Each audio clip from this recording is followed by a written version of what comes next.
नमस्कार दोस्तों, आप सभी का आपके YouTube चैनल कंप्यूटर स्कॉलर्स में पुनः स्वागत है। आज मैं माइक्रोसॉफ्ट ऑफिस के लेटेस्ट वर्जन को लेके आया हूं और आज से इसी वर्जन में आगे का ट्यूटोरियल चलेगा।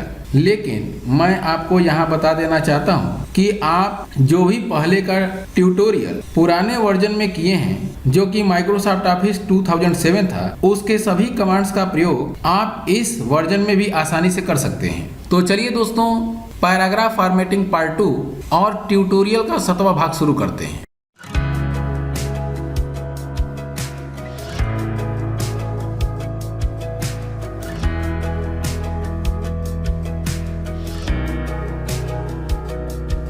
दोस्तों, पैराग्राफ फॉर्मेटिंग के इस भाग में हम इंडेंट्स सेट करना सीखेंगे। इंडेंट्स पेज मार्जिन से लगे हुए व्हाइट स्पेस होते हैं जो पैराग्राफ के लिए टेक्स्ट एरिया को घटाते हैं। वहीं पर अगर बात करें आउटडेंट की, तो आउटडेंट से पैराग्राफ के लिए टेक्स्ट एरिया बढ़ाया जाता है। आप अलग अलग पैराग्राफ के लिए अलग अलग इंडेंट्स सेट कर सकते हैं। ये इंडेंट्स प्रमुख रूप से 3 प्रकार के होते हैं, जिन्हें क्रमशः first line indent, left indent और राइट इंडेंट कहते हैं। ये इंडेंट्स हॉरिजॉन्टल रूलर पर आपको दिखाई देते हैं। इन इंडेंट्स की सहायता से आप किसी भी पैराग्राफ के लिए, ध्यान रखना है कि किसी भी पैराग्राफ के लिए, यानी अलग अलग पैराग्राफ के लिए आप अलग अलग इंडेंट्स निर्धारित कर सकते हैं। तो चलते हैं, पहले बात करते हैं फर्स्ट लाइन इंडेंट की। फर्स्ट लाइन इंडेंट की सहायता से आप किसी पैराग्राफ की पहली लाइन की पेज के बाएं किनारे से दूरी निर्धारित कर सकते हैं। यहाँ पर मैं उदाहरण दिखाने जा रहा हूँ आपको। देखिए, ये फर्स्ट लाइन इंडेंट है और आप किसी एक पैराग्राफ के लिए, मैं यहाँ पर एक पैराग्राफ सिलेक्ट कर रहा हूँ, तो मैंने यहाँ पर ट्रिपल क्लिक किया, ये पैराग्राफ सिलेक्ट हो चुका है। आप इसमें क्लिक कर देंगे तब भी इस पैराग्राफ के लिए आप अलग इंडेंट सेट कर सकते हैं। तो चलते हैं और देखते हैं। तो यहाँ इंडेंट पर जाइए। करने का तरीका ये है, इंडेंट सेट करने के लिए आप सबसे पहले उस इंडेंट पर माउस से क्लिक कर दीजिए जिस इंडेंट को पैराग्राफ के लिए निर्धारित करना है। तो हम यहाँ अंदर की ओर ड्रैग करेंगे। आप देख सकते हैं मैं 1 इंच यहाँ पर लेके आ रहा हूँ इसको। आप देख सकते हैं कि सेलेक्टेड पैराग्राफ की पहली लाइन 1 इंच अंदर की ओर खिसक गई है, जबकि पेज के बाएं किनारे से ये 2 इंच की दूरी पर है। यहाँ से आप देख सकते हैं ये 1 इंच का मार्जिन यहाँ है और यहाँ पर आपने इंडेंट सेट कर दिया। तो यहाँ पर देख सकते हैं आप आसानी के साथ। जबकि लेफ्ट इंडेंट का प्रयोग तब किया जाता है जब किसी पैराग्राफ की पहली लाइन को छोड़कर अन्य सभी लाइनों की बाएं किनारे से दूरी आपको निर्धारित करनी होती है। तो इसको मैं थोड़ा सा अंदर की ओर लेके आ रहा हूँ, आप देख सकते हैं, और इसको फिर से मैं यहाँ पर लेके आया। तो आप देख सकते हैं, आपने अमूमन देखा होगा कि पेज पर आपका पहला लाइन जो होता है पैराग्राफ का, वो थोड़ा सा आगे की ओर खिसका होता है। तो यहाँ पर आप अच्छी तरह समझ गए होंगे कि फर्स्ट लाइन इंडेंट क्या होता है। तो फर्स्ट लाइन इंडेंट से आप किसी पैराग्राफ की पहली लाइन की दूरी बाएं किनारे से निश्चित कर सकते हैं, जबकि लेफ्ट इंडेंट की सहायता से आप बाकी अन्य लाइनों की, पैराग्राफ की जो लाइनें होती हैं, उनकी दूरी आप पेज के बाएं किनारे से निर्धारित कर सकते हैं। जबकि राइट इंडेंट का प्रयोग किसी पैराग्राफ की सभी लाइनों की राइट मार्जिन से निर्धारित करने के लिए किया जा सकता है। तो मैं यहाँ पर अंदर के उसे ड्रैग कर रहा हूँ। आप देख सकते हैं कि ये पैराग्राफ जो है वो अब इस तरह से आपको दिखाई दे रहा है। अगर आप यही काम सभी पैराग्राफ के लिए करना चाहते हैं तो एक निश्चित कार्य कर लें, क्योंकि बहुत ज़रूरी होता है। पैराग्राफ टाइप करते समय हम ये पहले निर्धारित कर लेते हैं। तो सबसे पहले हम क्या करते हैं कि इसको डिलीट कर लेते हैं, Ctrl+A और डिलीट। और हमने यहाँ पर इधर थोड़ा बढ़ा लिया और मैं आउट इंडेंट सेट कर रहा हूँ। इंडेंट तो अंदर की ओर होता है, आप पेज एरिया को बढ़ा भी सकते हैं टेक्स्ट के लिए। तो यहाँ पर मैंने यहाँ रख दिया और इसको, तो बहुत लोग पूछते हैं कि किनारे तक टाइप नहीं हो रहा है, तो आप यहाँ से इंडेंट की सहायता से ऐसा कर सकते हैं। अब मैं यहाँ पर टेक्स्ट टाइप करता हूँ। तो आप यहाँ देख सकते हैं कि जितने भी पैराग्राफ्स मैंने टाइप किए हैं, उनकी पहली लाइन जो है वो पेज के बाएं मार्जिन से 1 इंच की दूरी पर है, जबकि बाकी अन्य लाइनों की दूरी पेज के बाएं मार्जिन से आधी इंच की दूरी पर है।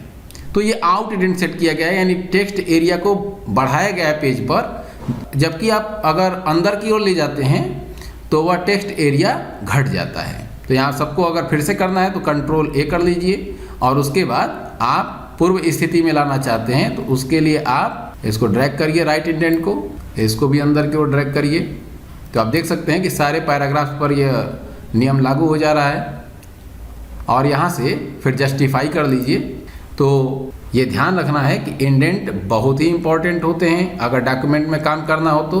अब अगला है पैराग्राफ को लिस्ट के रूप में प्रदर्शित करना। पैराग्राफ को लिस्ट के रूप में प्रदर्शित किया जाता है। बहुत लोग ये कंफ्यूज रहते हैं कि लिस्ट केवल एक लाइन की होती है। ऐसा कुछ भी नहीं होता है। आप किसी पैराग्राफ को ही लिस्ट के रूप में प्रदर्शित कर सकते हैं। तो यहाँ पर इस बात का ध्यान रखना है कि आप ये भूल कर भी ये मत सोचिएगा कि लिस्ट जो बनती है वो एक शब्द की होती है, वो पूरे कई कई लाइनों की लिस्ट हो सकती है। हाँ, ये अलग बात है कि ये लिस्ट जो है मुख्यतः 1 से 2 लाइनों के बीच में ही होती है, लेकिन ऐसा नहीं है।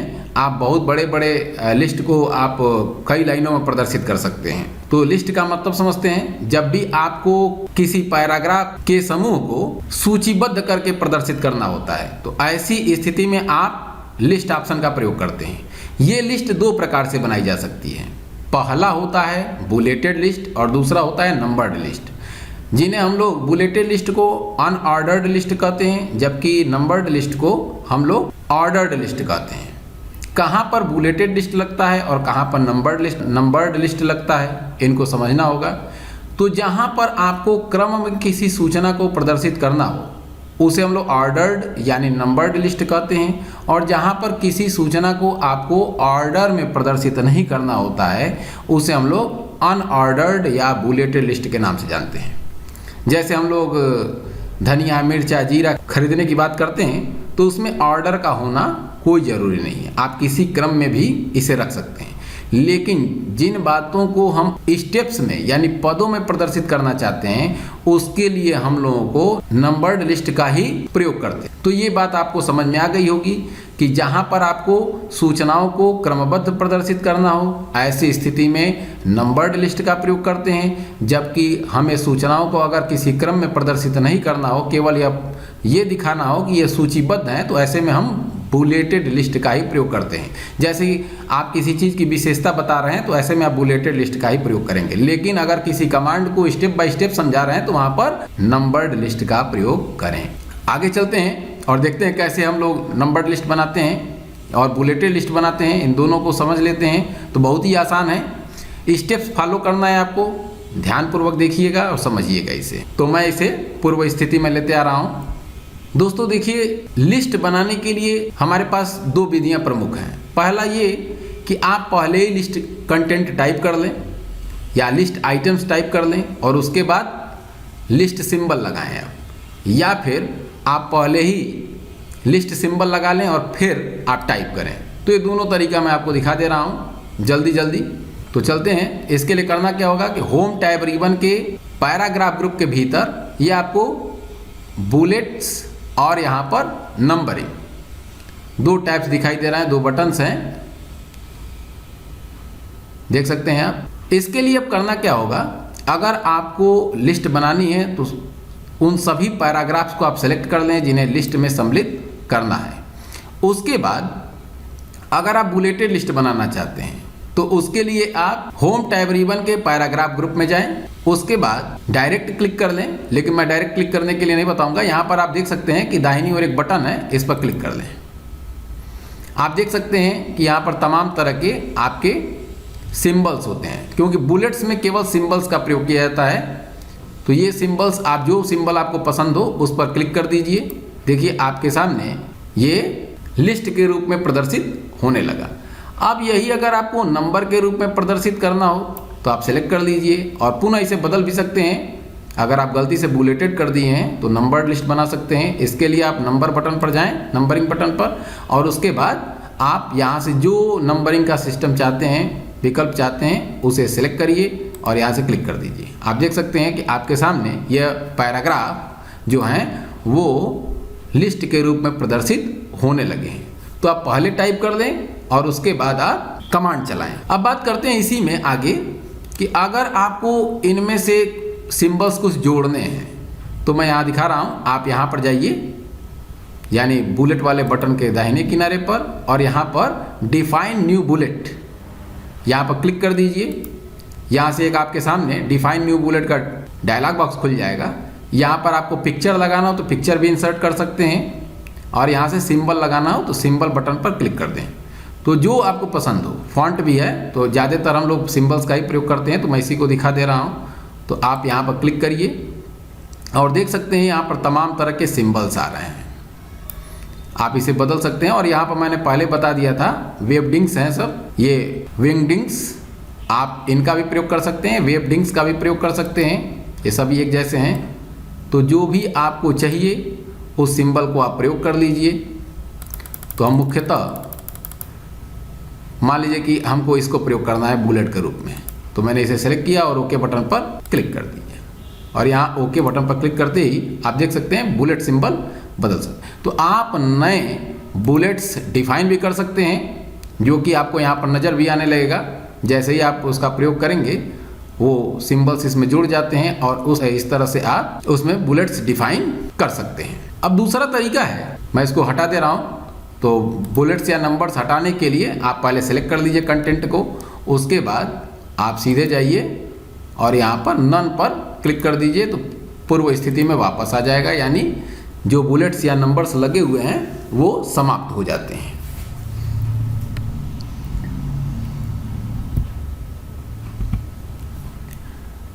अब बात करते हैं कि अगर हमको बुलेट्स टाइपिंग के पहले ही लगाने हो तो उसके लिए क्या करें। तो उसके लिए क्या करना है कि आप पहले जो भी आपको यूज करना हो, बुलेट या नंबर, तो मैं नंबर का यूज कर ले रहा हूँ। यहाँ मैंने यहाँ से इस नंबर ABCD या रोमन में आ जाए, इस पर क्लिक कर दें, देखिए हमारे सामने आ चुका है। और उसके बाद हम यहाँ पर लिस्ट कंटेंट टाइप कर देंगे।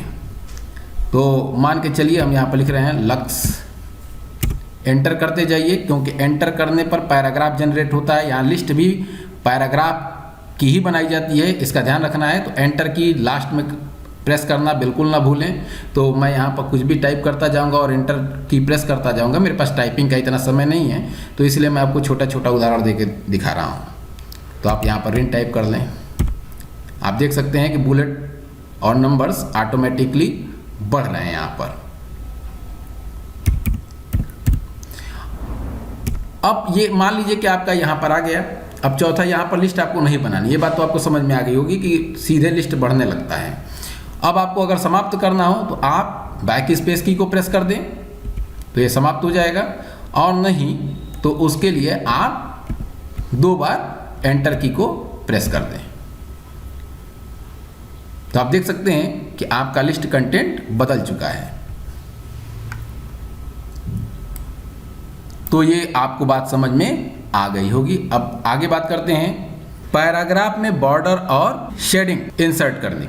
दोस्तों जब भी आप कोई पैराग्राफ टाइप करते हैं और आप यह महसूस करते हैं कि उसमें बॉर्डर इंसर्ट करके या शेडिंग इंसर्ट करके उसे सुंदर बनाकर प्रदर्शित करना हो देखने वाले के सामने, तो उसके लिए आप पैराग्राफ में बॉर्डर और शेडिंग इंसर्ट कर सकते हैं। बड़ी ही आसान तरीका है, माइक्रोसॉफ्ट वर्ड में इसकी सुविधा बहुत ही ज़बरदस्त तरीके से दी गई है।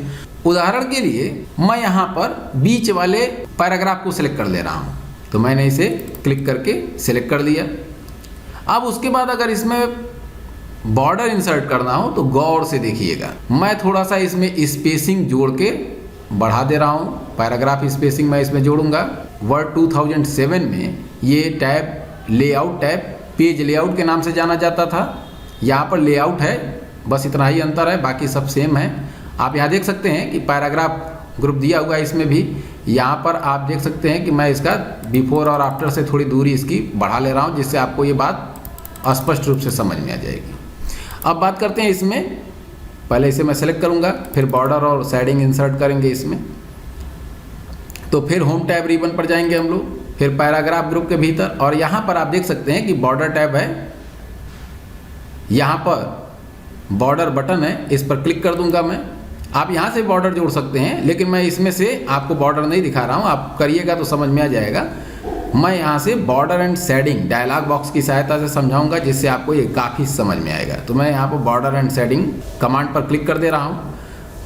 तो आपके सामने बॉर्डर एंड शेडिंग का डायलॉग बॉक्स नज़र आएगा। यहाँ पर सबसे पहला जो टैब होगा वो बॉर्डर टैब ही होगा, ये सेलेक्टेड होता है। यहाँ पर सेटिंग्स हैं, आप किस रूप में देखना चाहते हैं तो यहाँ पर प्रीव्यू में नज़र आएगा आपको, आप प्रीव्यू में नज़र डालते रहिएगा। प्रभाव तो ओके बटन पर क्लिक करने के बाद ही आपके सामने नज़र आता है, लेकिन प्रीव्यू इसका पहले हम देख लेते हैं कि वो दिखेगा कैसे। तो मैं यहाँ पर सबसे पहले बॉक्स पर क्लिक करता हूँ। आप देखिए यहाँ प्रीव्यू में एक बॉक्स नज़र आया। उसके बाद स्टाइल्स, लाइंस की स्टाइल्स क्या होंगी यह भी आप डिफाइन कर सकते हैं यहाँ से। तो यहाँ पर मैं तमाम तरह के स्टाइल्स हैं, मैं इसमें से कोई एक ले रहा हूँ। यहाँ पर मैंने क्लिक कर दिया, देखिए यहाँ पर डबल सॉलिड आ गया यहाँ, फिर यहाँ पर ट्रिपल हो गया है। तो इस तरह से जो भी आपको चाहिए वो स्टाइल सेलेक्ट कर लीजिए सेटिंग के बाद। उसके बाद कलर क्या होगा, आप अगर चाहें ओके बटन पर क्लिक कर दीजिए तो सीधे आपके पैराग्राफ के किनारे पर बॉर्डर नज़र आ रहा है। जो बात आपको समझ में आ गई होगी। अब बात करते हैं इसमें थोड़ा सा और एडवांस सेटिंग्स की। तो यहाँ पर मैं क्लिक करूँगा और फिर से मैं इसी बटन पर क्लिक करके और बॉर्डर एंड शेडिंग का चुनाव कर दे रहा हूँ। अगर आपको बॉर्डर में कलर भी इंसर्ट करना हो तो यहाँ पर आप जाइए, पैलेट खुलेगा और यहाँ से जो रंग चाहिए उस रंग पर क्लिक करिए और ओके बटन पर क्लिक कर दीजिए। आप देख सकते हैं कि बॉर्डर का कलर भी बदल चुका है। अब बात करते हैं कुछ एडवांस सेटिंग्स की। और इसी कमांड को फिर से चुनेंगे। विड्थ अगर बढ़ाना हो तो आप विड्थ भी यहाँ से चेंज कर सकते हैं, यानी मोटाई उसकी बॉर्डर की चेंज कर सकते हैं। देखिए यहाँ पर इतना हो गया मोटा। उसके बाद पहले इसको देख लेते हैं, फिर आगे बात करते हैं। आप देख सकते हैं कि ये बॉर्डर आपका ऐसे नज़र आ रहा है। अब बात करते हैं फिर से बॉर्डर एंड शेडिंग पर जाके। बॉर्डर एंड शेडिंग, आप चाहें तो अलग अलग बॉर्डर हैं उन्हें लगा सकते हैं। कहने का मतलब ये है कि जिस साइड में आप बॉर्डर इंसर्ट करना चाहते हैं उस साइड में ही केवल बॉर्डर इंसर्ट कर सकते हैं। उसके लिए आपको बहुत ही आसान तरीका है। आपके सामने बॉर्डर नज़र आ रहा है, आप देख सकते हैं कि बटन्स दिए गए हैं, इन बटन्स पर भी क्लिक कर सकते हैं और यहाँ पर भी आप क्लिक कर सकते हैं। तो उसके लिए करना क्या होगा, अगर आप केवल बाएं और दाएं किनारों पर केवल बॉर्डर शो करना चाहते हैं, ऊपर नीचे का नहीं, तो ऐसे में आप इस जगह पर आके क्लिक कर दीजिए और इस जगह पर आके क्लिक कर दीजिए। अब आप देख सकते हैं कि केवल दो साइड में ही केवल बॉर्डर आपको नज़र आ रहा है। अगर आपको नीचे भी बॉर्डर प्रदर्शित करना हो तो आप यहाँ पर जाइए और नीचे वाले पर क्लिक कर दीजिए। फिर देखिए नीचे भी आपको बॉर्डर ऊपर नहीं नजर आएगा। तो इस तरह से आप बहुत ही आसानी के साथ बॉर्डर सेटिंग का काम कर सकते हैं। लेकिन अगर आप चाहते हैं कि अलग अलग बॉर्डर के कलर हों, यानी लेफ्ट का अलग, राइट का अलग, टॉप का अलग और बॉटम का अलग, तो आप ऐसा भी कर सकते हैं। इसके लिए करना क्या होगा कि पहले जिन जिन बॉर्डर्स का कलर बदलना हो उसे यहाँ से हटा लें पहले।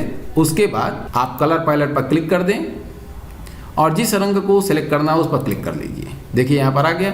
फिर आप जिन जिन रंगों को जहाँ जहाँ क्लिक कर देंगे वो रंग बॉर्डर में फिर से भर जाएंगे। तो ये बात समझ में आ गई होगी। देखिए ये कलर लेफ्ट और राइट का कलर रेड है, जबकि टॉप और बॉटम का अलग है। इसी में अगर आपको और बताऊं तो आप यहाँ पर चारों रंगों को बदल सकते हैं। जैसे कि मैं इसको रेड ले लिया, फिर तीनों को हटा दीजिए। पहला ये काम जरूर कर लीजिए कि इसे हटा लीजिए। उसके बाद बारी बारी से दूसरा कलर चुन लीजिए जैसा आपको चाहिए। जैसे मैं यहाँ पर ये कलर चूज कर लिया और यहाँ पर मैंने इसको डाल दिया। फिर तीसरा कलर सेलेक्ट कर लीजिए और फिर यहाँ पर क्लिक कर दीजिए। फिर चौथा कलर सेलेक्ट कर लीजिए, या फिर आप चाहें तो रंग बना भी सकते हैं। मैं पहले के ट्यूटोरियल में बता चुका हूँ आपको। आप यहाँ से स्लाइडर को सिलेक्ट कर लीजिए और जो रंग आपको चाहिए वो रंग आप जनरेट कर लीजिएगा। देखिए आपके सामने ये मैं कलर, ये नहीं ये ले लेते हैं, ये कलर ले लिया और उसके बाद इस जगह पर क्लिक कर। आप देख सकते हैं कि आप बॉर्डर के सभी किनारों का रंग बदल लिए हैं। तो ये बात आपको पूरी तरह से समझ में आ गई होगी। अगर कोई दिक्कत हो तो कमेंट जरूर करिएगा। अब बात करते हैं शेडिंग की। तो पैराग्राफ सेलेक्ट करना ना भूलें, पैराग्राफ सेलेक्ट करिए और उसके बाद बॉर्डर एंड शेडिंग पर ही क्लिक कर दीजिए। डायलॉग बॉक्स आपके सामने खुल के आ जाएगा। दोस्तों बाय डिफ़ॉल्ट तो बॉर्डर टैब खुला होता है, लेकिन यहाँ पर शेडिंग एक टैब है, इस पर क्लिक करिए। अब यहाँ पर आप शेडिंग यूज कर सकते हैं। इसमें देखिए दो तरह के आपको ऑप्शन मिलते हैं, एक फिल का मिलता है और एक पैटर्न का मिलता है। फिल तो यहाँ पर भी दिया हुआ है, आप फिल से पैराग्राफ के बैकग्राउंड में आप कोई रंग प्रयोग कर सकते हैं, लेकिन पैटर्न यहाँ से यूज नहीं कर सकते हैं। पैटर्न क्या होता है? पैटर्न एक विशेष प्रकार का बनावट संरचना होती है, एक रचना कह लीजिए, और उस रचना का प्रयोग आप बैकग्राउंड में कर सकते हैं। जैसे कि मैं केवल कलर अभी फिल कर रहा हूँ, तो मान लीजिए कि आपको बैकग्राउंड में आपको कोई कलर यूज करना है, जैसे येलो, तो येलो सेलेक्ट कर दिया और ओके बटन पर क्लिक कर दिए। आप देख सकते हैं कि बैकग्राउंड में आपका ये कलर, तो टेक्स्ट का कलर भी बदल लेते हैं। यहाँ से टेक्स्ट का कलर मैं रेड रख ले रहा हूँ। आप देख सकते हैं कि ऐसा नज़र आ रहा है। फिर इसको सेलेक्ट करते हैं और उसके बाद अब इसमें पैटर्न भी फिल कर लेते हैं। अगर आपको पैटर्न फिल करना है तो शेडिंग बटन पर शेडिंग टैब पर क्लिक करिए, उसके बाद यहाँ पर पैटर्न पर क्लिक करिए। जो पैटर्न आपको चाहिए उस पैटर्न पर क्लिक कर लीजिए और कलर पैटर्न का कैसा चाहते हैं वो भी आप सेलेक्ट कर लीजिए और ओके बटन पर क्लिक कर दीजिए।